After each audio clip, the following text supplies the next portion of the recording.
What if I told you one of Memphis's most iconic rappers wasn't just making music, but was allegedly running a street operation so dangerous that federal authorities were quietly building a case against him long before he was shot dead in broad daylight? Young Dolph wasn't merely the independent king of Memphis rap. Court documents and multiple street sources paint a picture of a man who, behind the studio and sold-out shows, may have been orchestrating hits on rival rappers, all while trying to dodge bullets himself in one of hip-hop's most violent and ongoing feuds. Today we're diving into the hidden story of why federal investigators were circling Young Dolph, the deadly chess game he allegedly played with Yodi, and how those moves might have set the stage for his untimely death.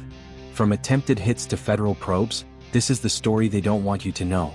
Stick around because what I'm about to reveal about Dolph's final days could completely change the way you understand his murder. Most fans only saw Dolph as the victim, the man constantly under threat in a city steeped in rap and street rivalries. But according to eyewitnesses and court testimony, Dolph may have been far from passive. Some accounts suggest he could have fired the first shots in a conflict that would spiral into one of rap's deadliest wars. It all traces back to 2015 at Club Label in Charlotte, during the CIA weekend takeover. This was no ordinary party. It featured the likes of T.I., Young Jeezy, and Yo Gotti, a star-studded lineup. But what went down that night would ignite a feud that continues to claim lives. Clen, a former Young Jeezy affiliate who was present that night, has given a first-hand account that flips the public narrative. Contrary to popular belief, it wasn't Yodi's crew who initiated the violence. It was allegedly Dolph's team who struck first. Clen described seeing men in orange ski masks, which had become Dolph's signature, moving strategically through the VIP section. "We just see these orange ski masks creeping through VIP," Clen recalled. "And then they got up to where Gotti and them were. And all we know, we just heard gunshots. And I think they had shot Gotti's brother Kian." That's Howard Wright, Yo Gotti's right-hand man and CMG's vice president, caught in the crossfire. This wasn't a spontaneous street scuffle. According to witnesses, it was a calculated strike executed in a crowded nightclub. But the media and mainstream narratives largely painted Dolph as the perpetual victim, constantly under attack. Court testimonies and street intelligence suggest a more complicated reality. Hernandez Govern, allegedly one of the masterminds behind Dolph's eventual murder, has publicly stated there were serious allegations Dolph had placed a bounty on Yo Gotti's life. In a no-jumper interview, Govern said he was approached with information about Dolph allegedly plotting to take Gotti out. When this intel reached Big Juck, instead of dismissing it as mere rumor, he allegedly confirmed that Gotti's truck had been shot at, a bulletproof plating that ultimately saved his life. Govern claims Dolph had been bragging on the drill about sending people after Gotti, essentially flaunting the attempt. Think about that for a moment. While the world saw Dolph as an independent artist refusing to bow to industry pressure, behind the scenes, he was allegedly directing assassination attempts against one of Memphis's biggest rappers. This was no ordinary rap beef. This was attempted murder, and the feds were paying attention. Once shootings and hits start crossing state lines, involving stolen vehicles and coordinated attacks, that's when federal authorities start building RICO cases. And multiple sources indicate that was exactly happening with Young Dolph's operations. But to understand the federal attention, we need to rewind to how this beef truly started. The Charlotte shooting was merely the spark in a powder keg that had been building for years. The tension between Dolph and Gotti dates back to 2014, when Gotti reportedly tried to sign Dolph to CMG. This wasn't just a business proposition. It was Gotti recognizing Dolph's talent and wanting him in his fold. Dolph, however, declined, making it clear he didn't need Gotti's backing to build his empire. That rejection stung. What escalated matters was Dolph's decision to go personal. He began rapping about sleeping with the mother of God's child, turning a business disagreement into a deeply personal attack. In hip-hop, it's one thing to diss someone's music, money, or street credibility, but family? That's a line rarely crossed without consequences. Dolph doubled down on this strategy across tracks like Scared of Me and later Play with Yo Boo, detailing weeks spent with Gotti's baby mama. This psychological warfare wasn't just bragging. It was calculated, designed to push buttons and provoke. And while the public was entertained, Dolph was painting a target on his back, one that would ultimately prove deadly. The Charlotte incident in February 2016 further escalated tensions. Just days after releasing his King of Memphis album, a title seen as a direct challenge to Gotti's throne, over 40 shots were fired at Dolph's entourage at a Charlotte hotel.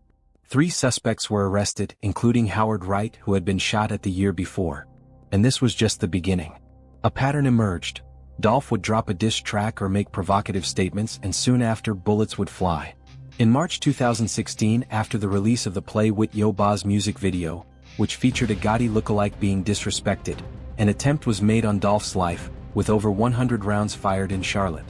But Dolph had prepared. He had invested $600,000 in bulletproofing his Cadillac Escalade, a clear sign this was more than music, this was war. And true to his audacious persona, he performed on stage that same night, delivering the diss track that may have triggered the attempt on his life. He then turned it into marketing for his album Bulletproof, a title that doubled as a message to his enemies. 100 shots fired, but I'm bulletproof. The federal authorities were taking notes on everything. When shootings started happening across state lines, when stolen vehicles were involved, when attempts on rival rappers' lives were coordinated, the FBI and other federal agencies began building timelines, mapping movements, and connecting dots between music, street beef, and real-world violence. And for Young Dolph, nothing went unnoticed. One of the most incriminating pieces of evidence came from Dolph's own lyrics. In his track That's How I Feel, he rapped about hearing someone had put $100,000 on his head, and then boasted about recouping his money. During the trial of the men accused of killing him, it emerged that $100,000 was exactly the bounty that had been placed on his head. How did Dolph know such a precise figure unless he was deeply connected to the street networks orchestrating these conflicts? Federal investigators would have viewed this as more than just lyrical bravado. It was potential evidence of direct involvement in street operations. The federal playbook is clear: wiretaps, informants, financial surveillance, and cross-referencing street intelligence. When someone like Dolph starts rapping about exact dollar amounts for hits, that triggers a red flag. And this pattern of violence continued into 2017. That year, Dolph was shot in Los Angeles. Police reports indicate he got into an argument with 3 men at the Loews Hollywood Hotel, which escalated into a physical confrontation. When Dolph was knocked down, one of the men drew a gun and fired multiple rounds at him. Corey McClendon, known to be associated with Yodi, was arrested in connection with the shooting. But like so many incidents in this feud, the charges were eventually dropped due to lack of evidence, and Dolph's consistent refusal to cooperate with authorities. This refusal is significant. In federal investigations, victims who repeatedly avoid police often indicate they have their own reasons to keep matters quiet, sometimes because they are involved themselves. Every incident, every shooting, every refusal to cooperate, Dolph's choices were effectively building a profile that federal authorities would take very seriously. Meanwhile, Dolph's paper route empire was expanding. Signing artists like Key Glock in 2017 wasn't just a music move, it meant inheriting connections to street crews like Goon Squad Mafia and OG Lump Gang. These weren't just rap crews, they were organizations with deep street affiliations, rivalries, and histories of violence. Federal investigators would immediately recognize the risk. Signing street-connected artists makes you not just their label boss, but indirectly responsible for their actions. Every shooting, every retaliation, every act of violence reflects back on the label head. Paper Route Wu, one of Dolph's close artists, had been involved in multiple shootouts. Court testimonies link attempts on his life directly to the Dolph Gotti feud. The fact that shootings were targeting Dolph's associates extended the scope of the conflict. Making it more than a personal rivalry, it became a pattern of systemic violence. Hernandez Govern, a key figure in the investigations, testified about providing weapons for earlier attempts on Wu's life. The gun jammed, but the intent was clear. This was coordinated, deliberate, and connected to a larger campaign of eliminating rival crews. Federal authorities were also scrutinizing Dolph's business operations. Paper Route Empire generated millions in revenue, but they questioned how much of it was clean. Cash-heavy operations, expensive bulletproof vehicles, and artists involved in shootings are all classic red flags for money laundering and racketeering. Agencies would dig into banking patterns, discrepancies between reported income and lifestyle, and large unexplained purchases. Spending $600,000 on a bulletproof Escalade alone would be enough to trigger federal interest. Combine that with multiple shooting incidents, and investigators start building the case for serious criminal activity. But what may have been Dolph's most significant misstep, from a federal perspective, was allegedly putting hits on his rivals. Multiple sources, including court testimony, indicate that Dolph wasn't just defending himself, he was allegedly actively targeting enemies. Allegations that he ordered hits on Yodi are particularly serious. Govern testified that he was informed of Dolph trying to kill Gotti. When Big Juck got wind of it, instead of dismissing it, he allegedly confirmed that Gotti's Rolls-Royce had been shot at. and that Dolph had been bragging about sending men after him. Federal authorities have decades of experience investigating these types of operations. When multiple independent sources report that a prominent rapper is orchestrating hits on rivals, that is enough to trigger a federal conspiracy probe. Ordering hits moves someone from street beef into the realm of organized crime. At this point, Young Dolph was no longer just a musician, he was, potentially, the leader of a criminal enterprise. The Feds' approach is methodical. They start with the acts of violence, then trace back to the organizers, financiers, and planners. Phone records, financial transactions, witness testimony, everything becomes part of a larger picture. Conspiracy and racketeering charges are built when multiple people act in coordination to execute crimes, especially when violence crosses state lines. And with Dolph's lyrics openly referencing these hits, his business operations tied to street-connected artists, and the wave of retaliatory violence, investigators would have been taking careful notice. 2017 continued to illustrate the escalating nature of the feud. The Los Angeles shooting was just one of many incidents. By this time, Dolph's refusal to cooperate with law enforcement, coupled with his label's connections to multiple violent street crews, made him an increasingly high-profile target for federal scrutiny. Investigators could see how Paper Route Empire was more than a music label. It was intertwined with a network of street conflicts that involved multiple shootings, bounties, and retaliations. It wasn't just Dolph personally who was at risk. The violence extended to everyone connected to his label. Paper Route Wu survived attempts on his life, but the fact that someone was targeting his artists showed how dangerous this feud had become. The federal authorities monitor these patterns because when multiple people connected to one organization are targeted or participate in violence, it signifies a coordinated campaign, exactly the kind of evidence needed for RICO investigations. From a financial standpoint, Paper Route Empire was also under scrutiny. Millions were flowing through the label, but large cash movements, high-value purchases, and artists' violent behavior all made authorities wonder if illicit money was involved. Bulletproof vehicles, expensive properties, and lavish spending by street-connected artists often raise red flags about potential money laundering. Each of these financial and operational patterns strengthens the case for federal involvement. But the most crucial factor was Dolph allegedly orchestrating hits himself. The combination of lyrical confessions, coordination with street crews, violent retaliation, and bounties on rivals made federal authorities view him not just as a musician, but as the head of a potentially criminal organization. And this was happening long before his untimely death in 2021. The escalating violence wasn't limited to him, it was spreading across Memphis. The feud involved multiple crews: Young Mob, KSBG, Triller Mafia, Doubler. These groups had ties either directly to Dolph or Gotti, and they were all engaged in ongoing violence. From a federal perspective, this pattern of interrelated shootings, hits, and retaliations constitutes organized criminal activity. The Memphis rap scene was effectively operating as a battlefield, and federal investigators were mapping every connection, every transaction, and every act of violence. By 2021, the stage was set for tragedy. But the federal authorities had already been watching, building evidence, and connecting the dots. Young Dolph's alleged involvement in ordering hits, his connections to violent street crews, his refusal to cooperate with law enforcement, and the ongoing retaliations from his associates, all of these factors made him a prime target for federal investigation. And in the streets, the consequences were coming too. By the time November 2021 rolled around, Young Dolph's world was a powder keg ready to explode. The feud with Yodi and Gotti had escalated over years of attempted hits, retaliations, and street maneuvering. Federal authorities were quietly monitoring the chaos, mapping networks, analyzing financial records, and listening for any hint of conspiracy.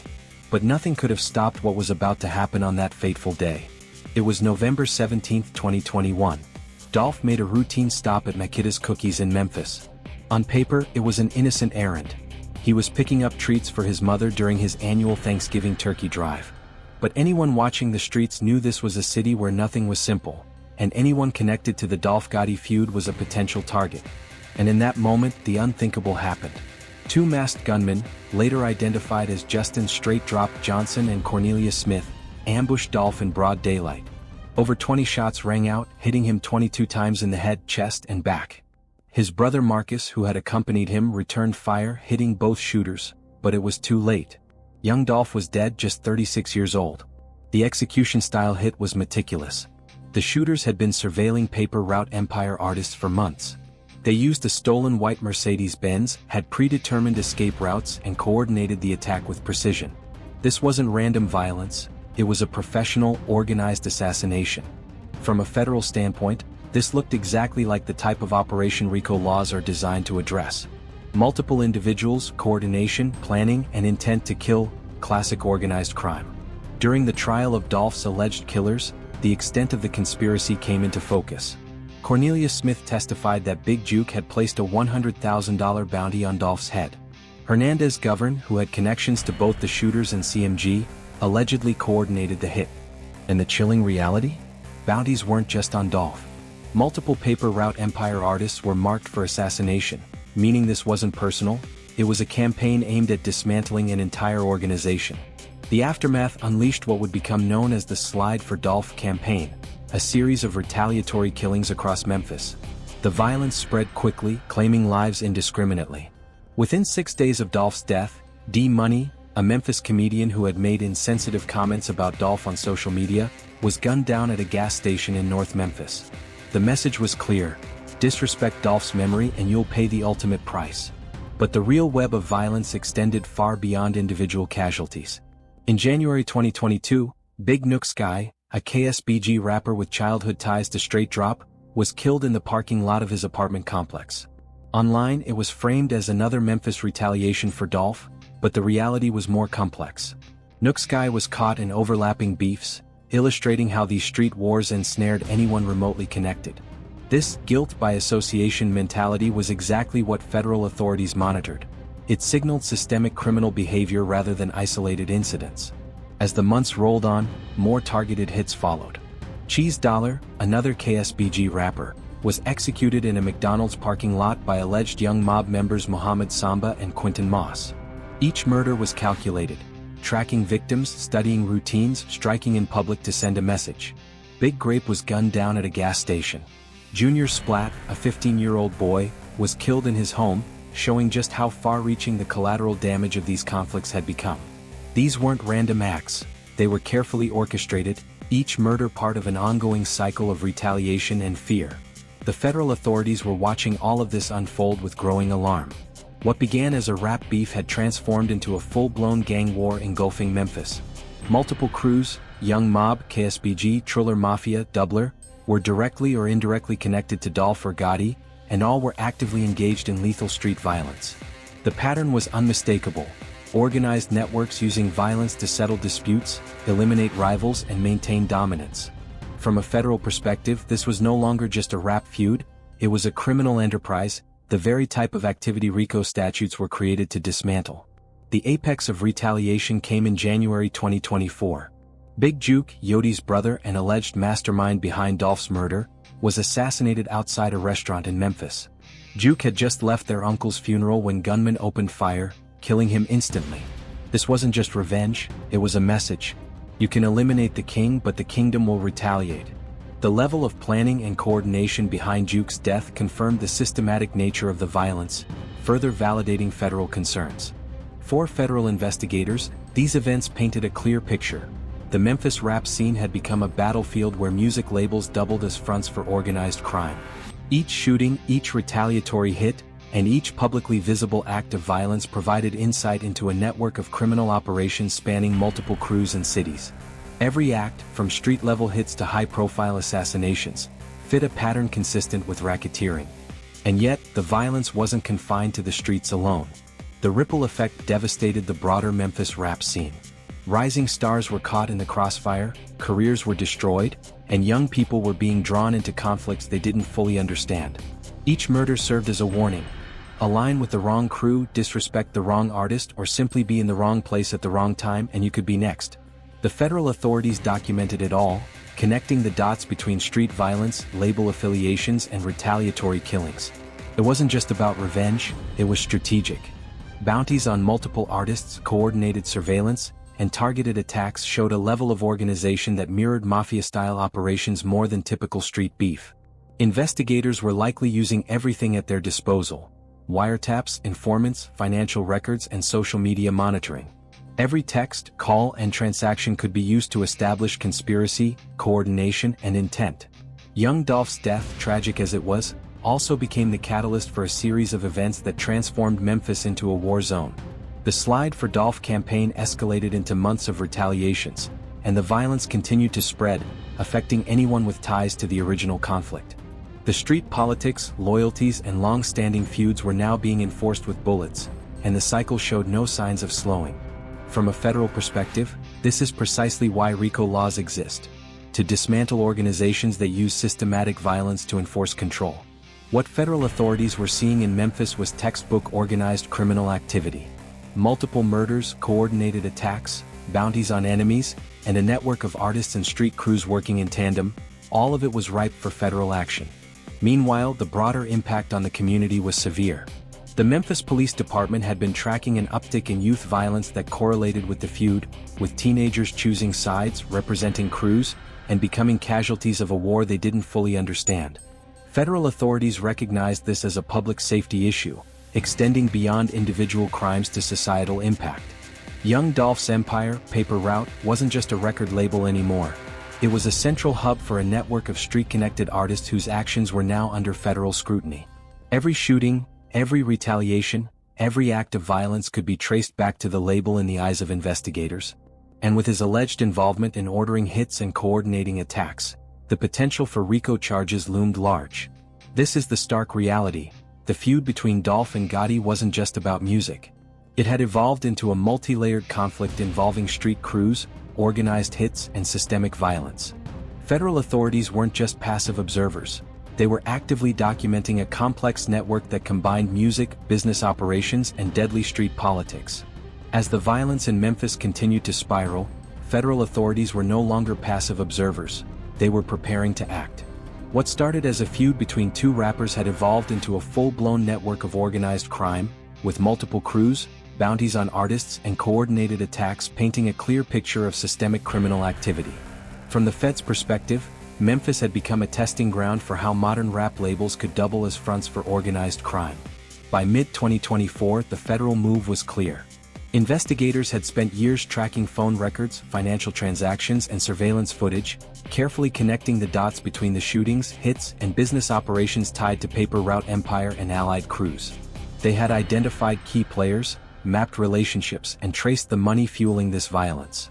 The indictments were coming. In July 2024, federal authorities indicted 15 individuals on drug trafficking and firearm charges, including Stupid Duke, the leader of Young Mob and one of Young Dolph's closest allies. The indictment revealed the extensive scope of criminal operations that had been operating under the guise of the Memphis rap scene. These weren't isolated street incidents. They were coordinated, organized, and sustained over years. From a federal standpoint, the Memphis rap scene was now synonymous with organized criminal activity. But that was only the beginning. By July 2025, the charges were elevated to RICO, alleging that Young Mob was operating as a criminal enterprise responsible for multiple murders, drug trafficking, and racketeering. The 91-page affidavit accompanying the indictment detailed extensive federal surveillance. Authorities had tapped phones, monitored financial activity, and used confidential informants to piece together a comprehensive narrative of organized crime disguised as music promotion. Every shooting, every retaliation, and every move by these crews was scrutinized, building a case that extended far beyond individual acts of violence. One particularly revealing piece of evidence involved a recorded phone call where Stupid Duke allegedly gave permission for his crew to attack members of Pusha's Chopper Gang. The casual manner in which these discussions about potential murders were conducted highlighted the systematic, almost business-like approach to violence. For the feds, these weren't just street disputes. They were coordinated operations executed with planning, intent, and organization. And Young Dolph's alleged involvement loomed large in all of this. While he had already been killed, the federal authorities were building cases around the network he had helped cultivate. His label, Paper Route Empire, his artists, and his connections to street crews all fell under scrutiny. If Dolph had survived, the likelihood is high that he would have faced serious federal charges for conspiracy, racketeering, and other organized crime offenses. The evidence was mounting: lyrics admitting to hits, the use of bounties, connections to violent crews, and financial activities that raised red flags. The ripple effects of Dolph's death were immediate and deadly. The Slide for Dolph campaign unleashed waves of retaliation across Memphis, with multiple killings in the months that followed. Each act of violence extended the federal case, demonstrating how these networks were operating with precision and coordination. Artists who were once rising stars were suddenly targets, and the streets became a war zone. The federal authorities documented each incident, building an intricate map of connections and actions that would ultimately support RICO charges. High-profile killings following Dolph's death illustrated just how deep the cycle had become. Big Juke, Yoti's brother and the alleged mastermind behind Dolph's assassination, was himself assassinated outside a Memphis restaurant in January 2024. He had just left a family funeral when gunmen opened fire. The murder sent a clear message: retaliate against the king and the kingdom will strike back. From a federal perspective, this showed the organized and retaliatory nature of the violence. High-ranking figures were not immune, and the operations behind these hits were strategic and methodical. Federal authorities were not only concerned with immediate murders, they were analyzing the broader implications for Memphis's youth and public safety. The feuds had drawn young people into conflicts, forcing them to choose sides and participate in acts of violence they didn't fully understand. Teenagers were being killed for affiliations or perceived disrespect, and the authorities recognized this as a systemic issue, extending beyond street-level crime to a societal threat. The Memphis Police Department had already documented an uptick in youth violence correlating with these feuds, further validating federal concerns. Investigators also noted that the violence wasn't contained to a single crew or area. Young Mob, KSBG, Triller Mafia, and Doubler were all involved in retaliatory actions and hit attempts. Each group had overlapping alliances and conflicts, creating a complex web of street politics. For federal authorities, mapping these relationships was crucial. They needed to establish the pattern of coordination, intent, and hierarchy necessary to pursue RICO charges. The federal approach in these cases is strategic. Investigators often start with arrests and charges against lower-level participants, foot soldiers, shooters, and local associates, while simultaneously building evidence against organizers and financiers. Every action, from an attempted hit to a completed murder, is documented, traced, and analyzed. The ultimate goal is to dismantle the organization from the ground up. In Memphis, that meant targeting both the crews carrying out violent acts and the leaders orchestrating them from behind the scenes.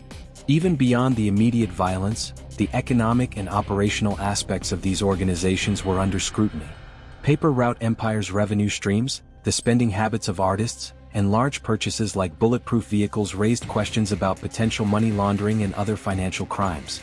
Federal investigators would have examined bank records, cash flows, and discrepancies between reported income and lifestyle, building a financial profile that connected money to criminal activity. The Fed's work in Memphis wasn't just reactive, it was preventative. By identifying key players, monitoring communications, and tracing financial activity, authorities sought to disrupt organized crime before it claimed more lives. The patterns were clear. Every retaliation, every hit, and every act of intimidation was part of a calculated system of control. For federal investigators, these patterns were evidence of ongoing criminal enterprise, ripe for prosecution under RICO statutes. Young Dolph's death, tragic as it was, became the catalyst for a broader federal crackdown. The Slide for Dolph campaign alone demonstrated how a single event could trigger a chain reaction of violence, involving multiple crews and dozens of victims. Each killing added to the federal case, reinforcing the narrative of coordinated criminal activity. The authorities recognized that dismantling these networks would require a combination of street intelligence, financial investigation, and legal strategy, with RICO serving as the primary tool. In short, what began as a rap beef had evolved into an organized criminal enterprise. Federal authorities weren't just concerned about isolated acts of violence, they were looking at a complex web of relationships, operations, and retaliatory networks. From a legal standpoint, Memphis had become a textbook example of how rap labels and street crews could function as intertwined criminal organizations. The aftermath of Young Dolph's assassination didn't just leave a void in Memphis' rap scene, it left a trail of chaos that continues to shape the city's streets and music industry. Federal authorities, who had been quietly observing the buildup of violence for years, now had the full scope of what they were dealing with. From the perspective of law enforcement, this was a citywide network of organized crime that had used music as a front for trafficking, bounties, and systematic violence. In the months following Dolph's death, federal task forces intensified operations. Investigators traced every connection: who ordered hits, who carried them out, and how the money flowed between crews and their label affiliations. Each arrest, each indictment, was a step toward dismantling the complex network that had developed under the guise of Memphis rap. But the streets weren't waiting for the feds. The Slide for Dolph campaign continued to fuel cycles of retaliation, leaving dozens dead, countless wounded, and multiple careers destroyed. High-profile figures weren't spared. Big Juke, Yodi's brother and alleged mastermind of Dolph's murder, had already been killed in January 2024, showing that the cycle of violence didn't discriminate based on status. Every death sent a message, reinforced loyalties, and perpetuated the vendettas that had become endemic to the city. Federal authorities were cataloging these killings, analyzing patterns, and linking them to the broader conspiracy. Each murder reinforced the narrative of an organized criminal enterprise operating behind the veil of music labels. Young Dolph's label, Paper Route Empire, had become a focal point of this investigation. What started as a music enterprise was now under scrutiny for alleged criminal activity ranging from racketeering to conspiracy. The federal approach in cases like this is strategic. Start with foot soldiers and operatives, then move up to organizers and financiers, ultimately targeting leaders at the top. Dolph, had he survived, would have been squarely in the crosshairs. The combination of lyrics suggesting knowledge of hits, his refusal to cooperate with authorities, and his artist's involvement in retaliatory violence painted a picture of someone deeply enmeshed in organized crime. Financial investigations were just as critical as tracking physical violence. Paper Route Empire was generating millions, but federal authorities were asking the obvious questions. Where was this money coming from, how was it being spent, and what proportion was clean versus tied to illegal activity? Bulletproof vehicles, high-end properties, and lavish spending patterns all added to the red flags. Every financial transaction was scrutinized to establish a connection between illicit proceeds and violent operations. Meanwhile, the violence continued to spiral. The Slide for Dolph campaign didn't just target those who had been directly involved in his assassination, it spread to anyone even peripherally connected to the original feud. Young Mob, KSBG, Triller Mafia, and Doubler all became involved, and shootings became almost routine in the eyes of residents. Federal authorities monitored every move, using surveillance, informants, and financial tracking to anticipate future threats and build a comprehensive legal case. The consequences for Memphis were staggering. Families were destroyed, young people were drawn into conflicts they didn't fully understand, and the music scene itself became synonymous with death and federal investigation. Rising artists found their careers cut short, either by violence or indictments, and the city's reputation shifted from a hub of hip-hop talent to a cautionary tale of how street wars can intertwine with music industry ambition. Federal authorities treated these cases with the seriousness of organized crime. Using RICO statutes, they could pursue charges that encompassed not only individual acts of violence but the broader network responsible for coordinating and financing those acts. Every murder, every retaliation, every dollar flowing through Paper Route Empire or affiliated crews became part of a larger case aimed at dismantling the criminal enterprise. But while the feds worked behind the scenes, the streets were relentless. Assassinations, shootings, and retaliations continued to occur in waves, demonstrating how entrenched these conflicts had become. Even teenagers became victims, showing how the culture of violence extended beyond those directly involved. For law enforcement, this underscored the urgency of federal intervention, not just to enforce the law, but to protect public safety and prevent the conflict from claiming more lives. In the grand scheme, Young Dolph's death was a turning point. It marked the moment when years of street politics, personal vendettas, and music industry clashes coalesced into a full-scale crisis that demanded federal attention. His murder exposed how rap labels could function as fronts for criminal operations, how lyrics could serve as confessions, and how interconnected crews could orchestrate violence on a city-wide scale. From a law enforcement perspective, it was a case study in the intersection of music, street politics, and organized crime. The legacy of this conflict is complicated. Young Dolph was undeniably talented, fiercely independent, and deeply loved by fans worldwide. But his alleged involvement in orchestrating hits, his connections to violent street crews, and his refusal to cooperate with authorities put him at the center of a storm he may have underestimated. The consequences extended far beyond his own life, shaping the Memphis rap scene and drawing federal scrutiny to every corner of his network. Federal authorities continue to build cases connected to the violence sparked by Dolph's death. Indictments have already resulted in prison sentences for multiple individuals, dismantling parts of the criminal network he was allegedly associated with.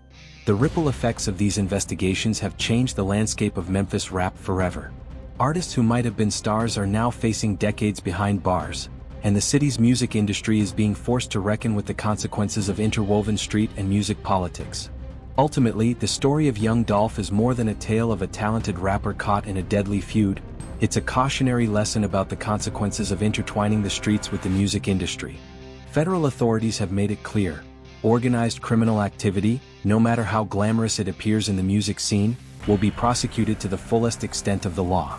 RICO statutes provide them with the tools to dismantle these operations from top to bottom, holding leaders accountable for the actions of their associates. For Memphis, the human cost has been staggering. Families destroyed, careers ended, and young lives lost. This is the aftermath of a war that started in the music scene but quickly spread into the streets. Yet within this tragedy lies a lesson for the next generation of artists. The choices you make, the alliances you form, and the feuds you engage in can have consequences far beyond what you imagine. Music and street politics may intertwine, but when violence escalates, the law and the streets will both come calling. Young Dolph's story is a complex legacy of talent, ambition, and fatal miscalculations. The feds were building a case that could have imprisoned him for decades. The streets ultimately delivered a fate even faster. Memphis continues to pay the price for the choices made in this ongoing feud, and federal investigations are still reshaping the rap scene, holding crews accountable, and demonstrating that organized criminal activity in the music industry will not go unnoticed. The final lesson is clear: the Memphis rap scene, once celebrated for its talent and innovation, has been indelibly marked by this war. Young Dolph's legacy is a blend of musical genius and the deadly consequences of mixing street power with industry influence. For every aspiring artist, there's a cautionary tale embedded in his story. Success in music does not insulate you from the realities of violence, loyalty, and federal law.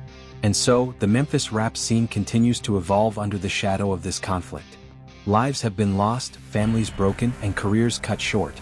Federal authorities continue their work, indictments continue to roll out, and the full story of how music, street influence, and organized crime intersect is still being written.